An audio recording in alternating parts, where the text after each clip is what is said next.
तो आइए दोस्त, आपका स्वागत है मेरे YouTube चैनल में।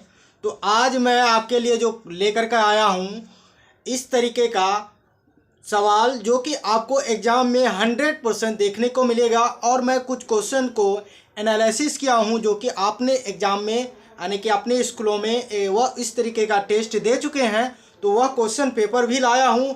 और कुछ जो संभावित सवालें हैं जो कि आपको एग्ज़ाम में देखने के लिए मिलेगा वह भी है। तो आइए दिखाते हैं। मैं पहले आपको इस तरीके का आपने एग्ज़ाम 10th में मैथ का दिए होंगे, मैथ हो, साइंस हो, सोशल साइंस हो, फिजिक्स हिंदी हो या संस्कृत हो या इंग्लिश हो, इस तरीके के आपको मिलेंगे कुछ पेज के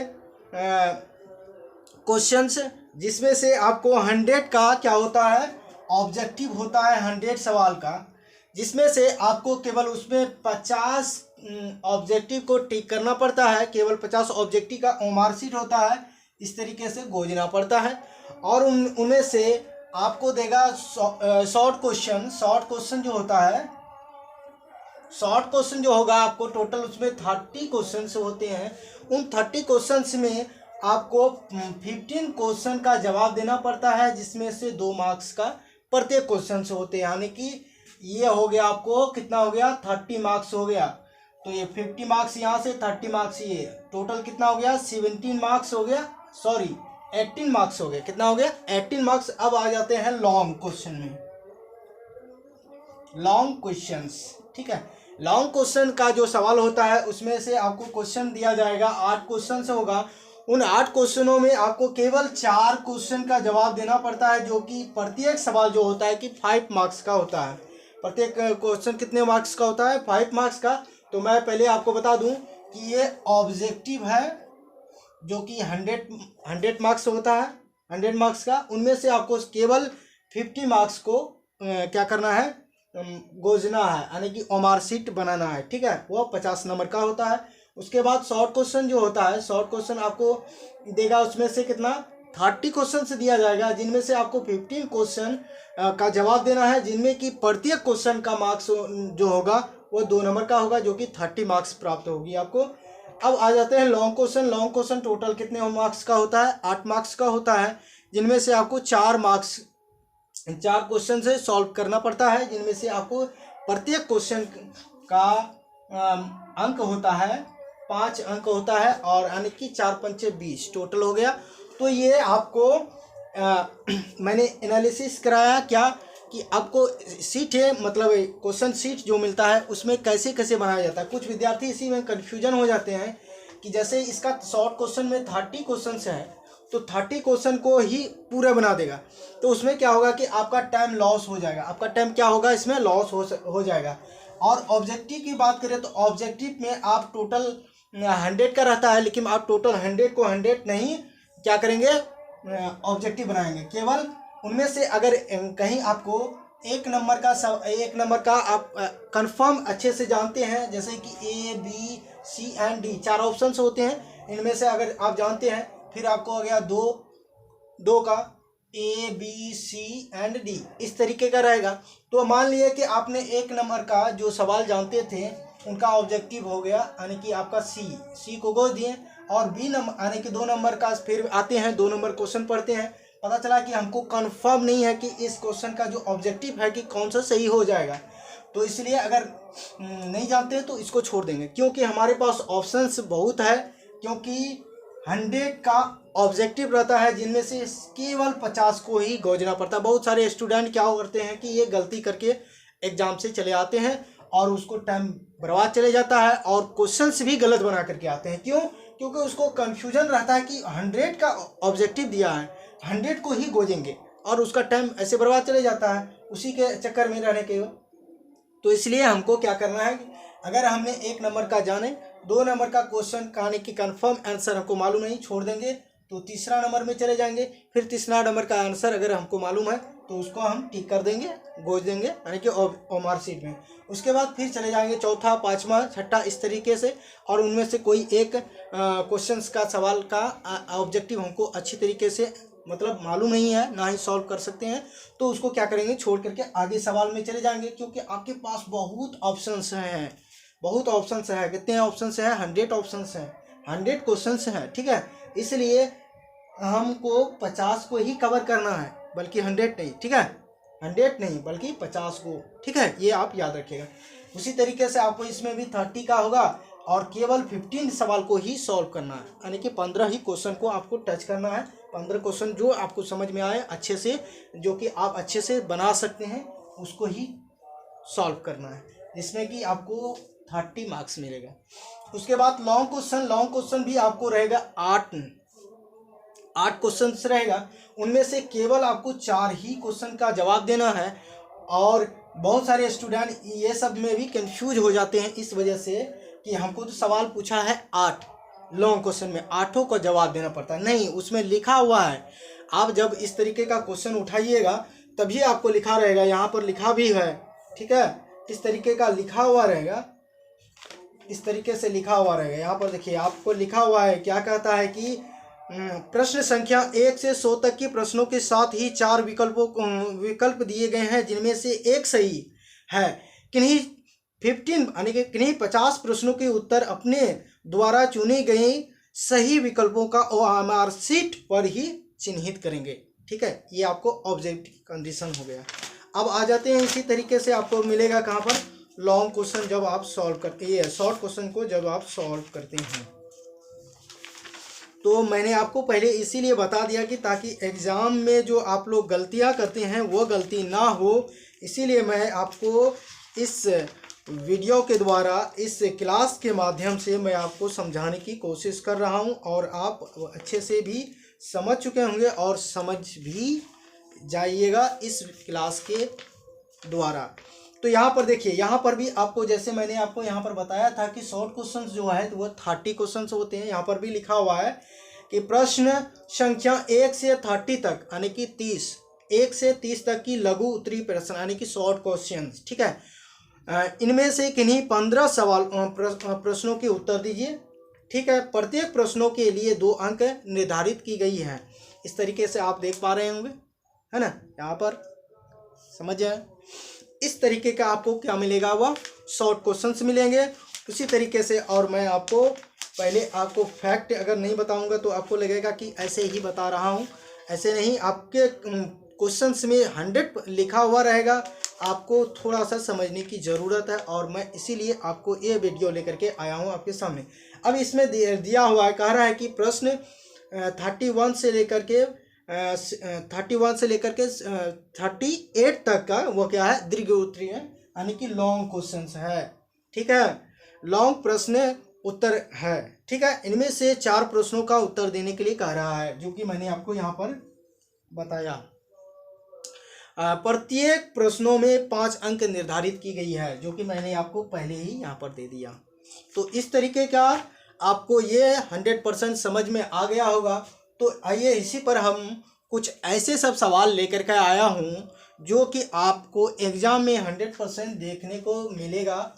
तो आइए उस तरीके का पहले सवाल को भी देखते हैं, सवाल आखिर है क्या जो कि आपके एग्ज़ाम में इस तरीके का सवाल 100% मिलने वाली है। तो आइए मेरे साथ बने रहिए, और इस तरीके की कुछ लॉन्ग और कुछ शॉर्ट सवाल को हम आपके सामने रखते हैं, और इस तरीके का सवाल को कैसे सॉल्व किया जाता है। और मैं ये सवाल जो लेकर के आया हूँ आपके क्वेश्चंस बैंक, जो कि उससे एनालिसिस किया जाता है कि क्वेश्चन बैंक को जो अच्छे तरीके से पढ़ लेते हैं, और उसको जो है कि उसी के आधार पर सवाल पूछा जाता है। तो आइए देखते हैं। सवाल कुछ दिया हुआ है कि त्रिभुज ABC में DE पैरेलल टू BC और AD/BD = 3/5, यदि AC = 4.8 सेंटीमीटर हो तब AE का लंबाई क्या होगा। मतलब कहने का अर्थ है कि सवाल दिया हुआ है कि कह रहा है कि एक त्रिभुज है। क्वेश्चन फर्स्ट देखते हैं इस तरीके का, क्वेश्चन नंबर 1, ठीक है। सवाल पूछ रहा है कि एक त्रिभुज है, एक क्या है? एक त्रिभुज है। वह कैसा है? इस तरीके का, इस तरीके का एक त्रिभुज है ABC, ठीक है, इस तरीके का। और वो कह रहा है कि BC का समांतर जो है, समानांतर, ये BC के समांतर क्या है, वह DE है। D और E है, क्या है, D और E है। देखो सवाल को पहले समझना जो बहुत जरूरी है, ये नहीं कि हवा में उड़ा दे सवाल को। सवाल को हवा में उड़ा देंगे तो आपको अच्छे से समझ में नहीं आएगी, इसलिए पहले सवाल को समझिए।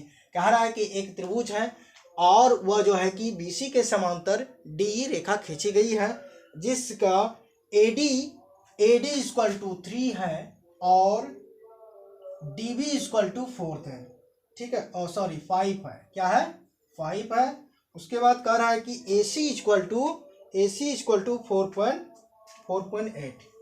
AC यहाँ से यहाँ तक होगा, ये टोटल हो गया 4.8। AC दिया हुआ यानी कि इतना सेंटीमीटर है। तो AE फाइंड करने के लिए कह रहा है, तो यहाँ से यहाँ तक का यानी कि X फाइंड करने के लिए कह रहा है। क्या करने के लिए कह रहा है, X फाइंड करने के लिए कह रहा है। तो इस तरीके का सवाल आपको देखने के लिए बहुत मिलेगा, जिसकी कि लंबाई निकालने के लिए कह रहा है। इस तरीके का सवाल जो कि आपको मैंने कुछ क्लासों में पहले भी पढ़ा चुका हूँ, तो उसी तरीके का ये सवाल है, जो कि मैं आपको एक बार लिख करके भी बता देता हूँ इसको शॉर्टकट में डायरेक्ट ही, क्योंकि ये 2 नंबर का सवाल है। तो 2 नंबर के सवाल को कितना लंबा बना सकते हैं, ज़्यादा नहीं बना सकते। इसकी समय को कम समय में ऐसे सवालों को सॉल्व किया जाता है। तो यहाँ पर लिखेंगे आप, माना कि त्रिभुज ABC है, जहाँ क्या है, BC पैरेलल यानी कि समानांतर DE है, क्या है, DE है। तो इसको हम लिख सकते हैं कि AD equal to 3 centimetre, DB equal to 5 centimetre, उसके बाद AC इक्वल टू है 4.8 सेंटीमीटर है। तो हमको फाइंड करने के लिए कहता है AE equal to X centimetre. तो ये, और मैंने आपको पहले भी कुछ थ्योरीज वगैरह में बता चुका हूँ, पाइथागोरस थेल्स वगैरह वगैरह में, उससे आपको समझ में आ गया होगा। तो यहाँ से देख लेते हैं इसको हमने, AD upon DB is equal to AE upon, ये टोटल है कितना है, ये क्या है, AC या AC या लिख सकते हैं EC लिख सकते हैं। इस तरीके का मैंने आपको थ्योरी में बता दिया हूँ। अब आप इसका वैल्यू को पुट करेंगे, AD equal to 3, DB equal to 5, यह हो जाएगा। AE इक्वल टू X है, और क्या है ये, EC इक्वल टू भी मालूम नहीं है, और टोटल ये क्या है, A और AC है ना। तो देखो AC इक्वल टू क्या लिखोगे, तो AE प्लस क्या होगा, EC है ना, EC होगा यहाँ पर, जो कि आप अच्छे से सॉल्व कर सकते हैं इस तरीके के सवाल को। तो इस तरीके के सवाल को मैंने जो दिखाया आपको, बेहतरीन तरीके से इसे सॉल्व कर सकते हैं। इसमें पुट कर देंगे वैल्यू को, अपने आप निकल आएगा। तो अब आते हैं कि अगले सवाल, कुछ सवाल को लेकर के आते हैं। देखिए इस तरीके के सवाल को बनाने में जो मैंने आपको दिखा दिया, आसानी से इस तरीके का सवाल बनाया जाता है। अब आ जाते हैं अगला कुछ सवाल को देखते हैं।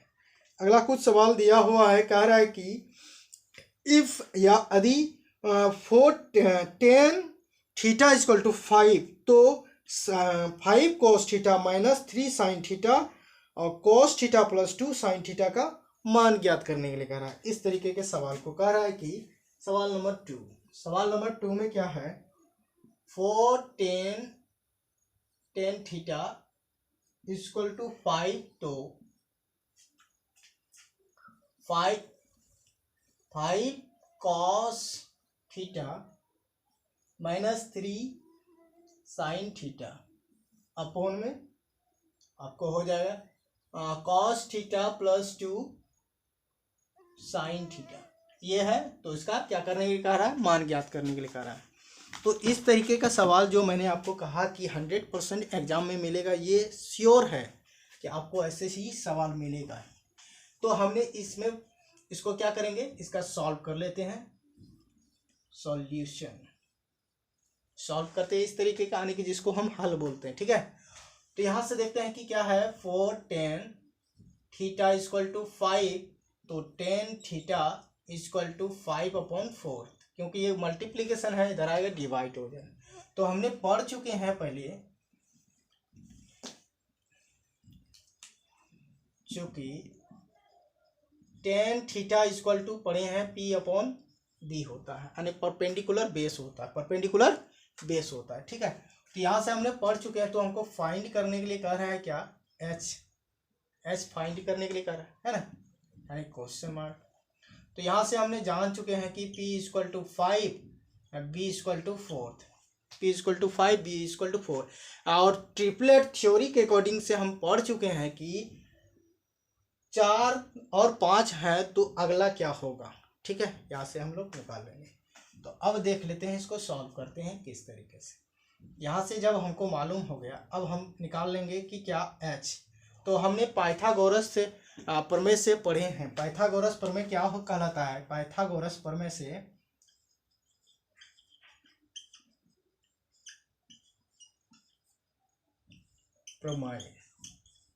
पाइथागोरस प्रमेय ने हमको बताया कि अगर इस तरीके का ट्रिपलेट हो तो उसको हम सॉल्व करते हैं इसका सूत्र के अकॉर्डिंग में। तो h फाइंड करते हैं, h बराबर सूत्र होता है √p² प्लस b स्क्वायर, यानी कि कर्ण बराबर √ perpendicular square plus base square होता है। तो यहाँ से अब देख लेते हैं इस तरीके का सवाल को, यहाँ से उठाते हैं, इसका वैल्यू हमको मालूम है, h इक्वल टू क्या हो जाएगा, h इक्वल टू देखो यहाँ से p का वैल्यू कितना है, 5 का स्क्वायर करोगे तो कितना होगा 25 प्लस, और ये क्या है 4 का स्क्वायर करेंगे तो ये कितना हो जाएगा 16 हो जाएगा। तो इसको टोटल को 8 कर देंगे तो ये आपका कितना हो जाएगा 6 5 11 2 1 2 3 1 4 41 हो जाएगा। कितना हो गया ये आपको कितना देखने को मिला है, 41 देखने को मिला है। ठीक है, क्या मिला है आपको, 41 देखने को मिला है। ये आ गया आपको h इक्वल टू क्या आया, h इक्वल टू इतना आ गया।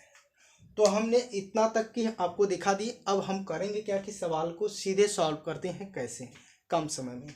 इतना इसलिए दिखा दिया कि आपको समझ में आ जाए।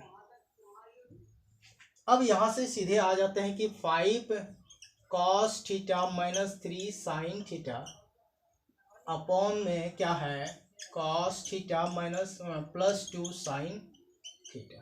तो यहाँ से हम क्या करेंगे, दो आने के ऊपर और नीचे दोनों जगह में क्या करेंगे, भाग लगा देंगे किसी एक संख्या से, यानी कि किसी एक से, या कोस से या तो साइन से निकल आएगा हमारे। क्योंकि tan है तो हमको क्या निकालना पड़ेगा, tan के अकॉर्डिंग में चले जाएंगे, तो कोस से डिवाइड कर देंगे। तो यहाँ लिखोगे ऊपर नीचे, यानी कि यहाँ पर लिखोगे cos थीटा से क्या करोगे, भाग देने पर cos थीटा से हम क्या करेंगे, इसमें भाग देंगे और हमारा ये सवाल बन जाएगा, आसान हो जाएगा। तो यहाँ से देखेंगे 5 है cos थीटा बट्टे में क्या हो जाएगा cos थीटा, माइनस है 3 sin थीटा बट्टे में क्या हो जाएगा cos थीटा, अपॉन टोटल क्या है यहाँ से cos थीटा। ये आपको यहाँ से यहाँ तक कि आपको समझ में आ गया होगा। इधर हम मिटाते हैं, तब इधर ही सॉल्व कर देते हैं इस सवाल को। तो देखो मैंने क्या लिखा है यहाँ पर 5, यहाँ देखो ये कट जाएगा है ना, इसका बट्टे में लिख देते हैं पहले यहाँ से। तो यहाँ क्या है cos थीटा बट्टे में क्या हो जाएगा फिर cos थीटा, और यहाँ क्या है +2 sin थीटा बट्टे में cos थीटा। यहाँ तक कि आपको समझ में आ गया होगा 100%। अब आ जाते हैं यहाँ से मैंने काट दिया, ये भी कट जाएगा।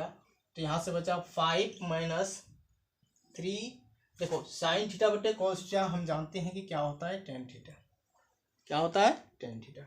अब यहाँ से देखते हैं अपॉन में क्या बचा 1 cos theta upon cos theta cut जाएगा 1 होगा, फिर प्लस है यहाँ से 2 sin theta upon cos theta, तो क्या हो जाएगा 2 tan थीटा। तो हमने यहाँ पर पहले क्या दिखाया था आपको कि tan थीटा बराबर होगा 5/4। अब यहाँ पर रख सकते हैं 5/4, ठीक है। तो इसको सॉल्व कर लेते हैं। 5 - 3 इसके जगह में रखेंगे क्या, 5/4 upon 1 + 2 tan theta. tan theta के अकॉर्डिंग में क्या रखेंगे यहाँ से 5/4। यहाँ से देख लेते हैं, ये कट जाएगा आपको 2 बार में, इधर नहीं कटेगा तो यहाँ पर कुछ नहीं 1 होगा, यहाँ पर कुछ नहीं 1 होगा, ठीक है। अब इसका कैलकुलेट कर देंगे तो यह देखो इधर आएगा 20 हो जाएगा, 15 हो जाएगा, बट्टे में इसका 4 रहेगा। और ठीक ऐसे ही यहाँ से देखते हैं 2 प्लस यहाँ से 5/2, इस तरीके से यहाँ से इसको काट देंगे तो 2 हो जाएगा। अब यहाँ से माइनस करेंगे तो यहाँ 5 बचेगा हमारे पास, अपॉन में 2, और यहाँ से चेक करेंगे तो यहाँ 7 आएगा, अपॉन में 1। तो इसको क्या करेंगे, रिवर्स करेंगे, उल्टा देंगे। तो 5/2 7/1 हो जाएगा। क्या हो जाएगा 7/1 5/2। यहाँ से इस तरीके का हो गया, यहाँ से देखेंगे 35/2 हो जाएगा। ये आपको देखने को मिला। इस तरीके के सवाल को आप सॉल्व कर सकते हैं आसानी से, जो मैंने आपको बता दिया। तो आइए अब हम लोग कुछ आगे की कुछ सवाल को देख लेते हैं।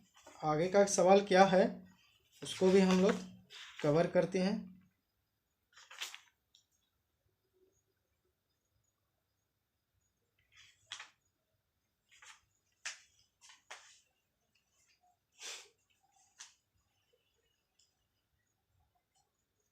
ठीक, तो आगे के सवाल कुछ देखते हैं। आगे के सवाल में कुछ क्या है, आगे के सवाल में कोई एक पॉइंट और सवाल ले लेते हैं कि जो कि आपको एग्जाम में बेहतरीन तरीके से मिलते हैं, इस तरीके का सवाल।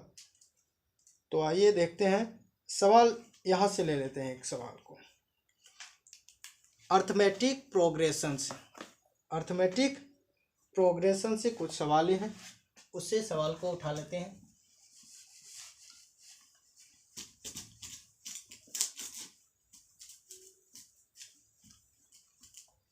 आपको ट्रिग्नोमेट्रिक से 22 मार्क्स का केवल यही चैप्टर है कि जो कि आपको पूछा जाएगा एग्जाम में, और इस चैप्टर को अच्छे से पढ़ लेते हैं तो आपका एग्जाम अच्छा ही जाएगा, 100% है।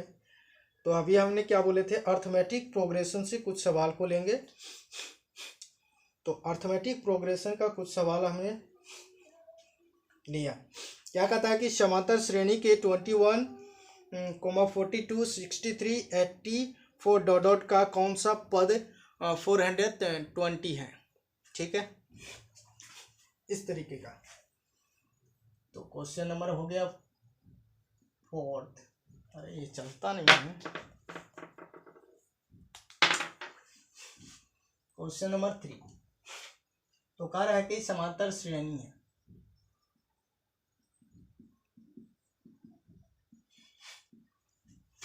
क्या है 21, 42,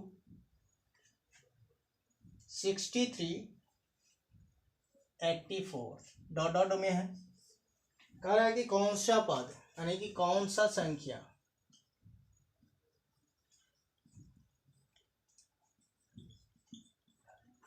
क्या है 420 है। कितना है 420 है।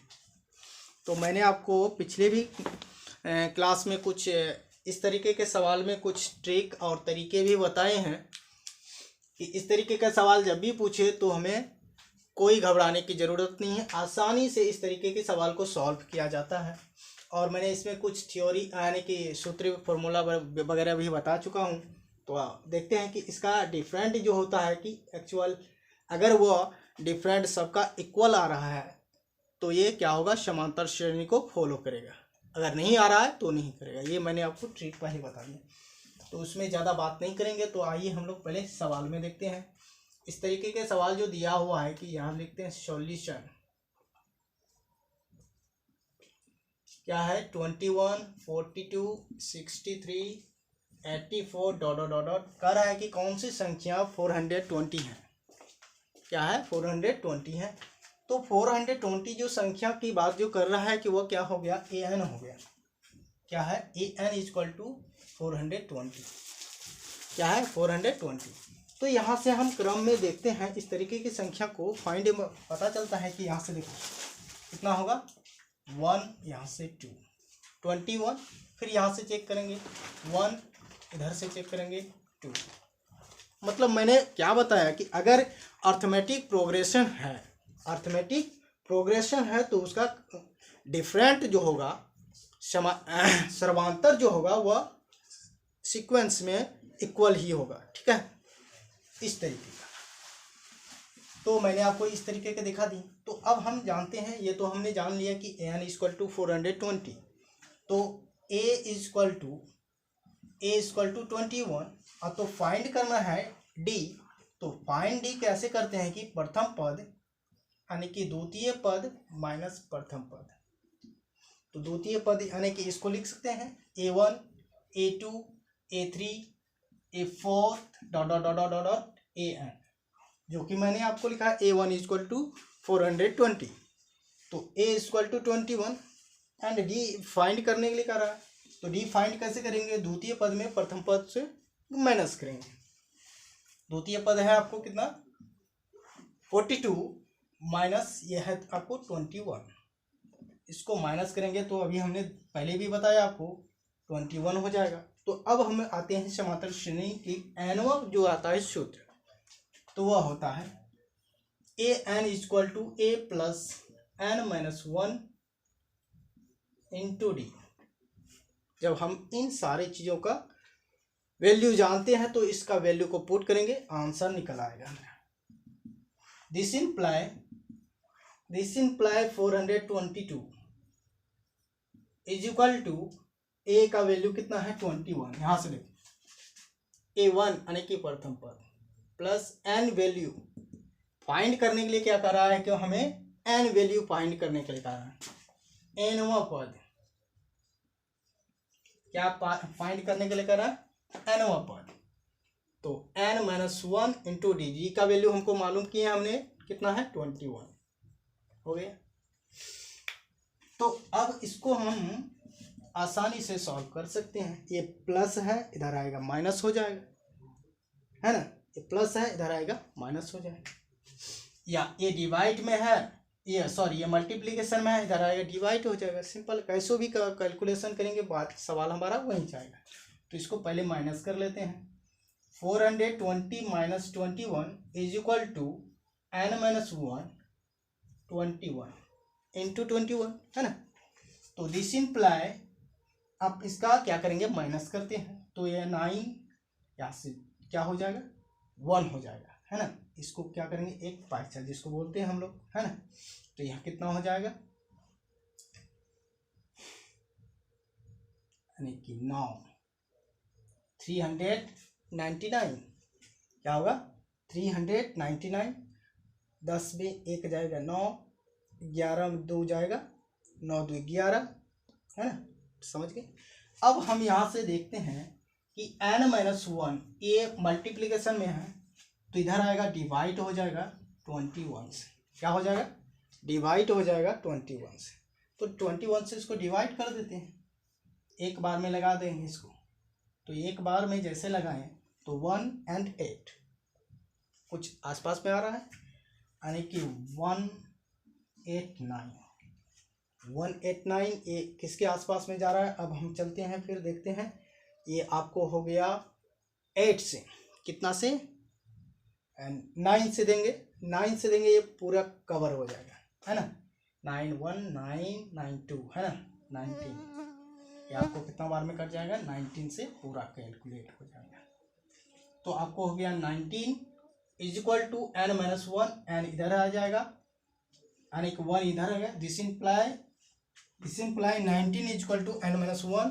तो n इज इक्वल टू क्या है 19, ये माइनस है इधर आएगा प्लस हो जाएगा 1। तो nवां पद आपको फाइंड आउट हो गया कितना 20। है ना, यह है आपका आंसर। तो आपको इस तरीके का कोई भी सवाल अगर आपको मिले आसानी से सॉल्व कर सकते हैं। तो इसी के साथ मैं आपको आज के क्लास स्टॉप करता हूँ। Jai Hind, thanks to all of you.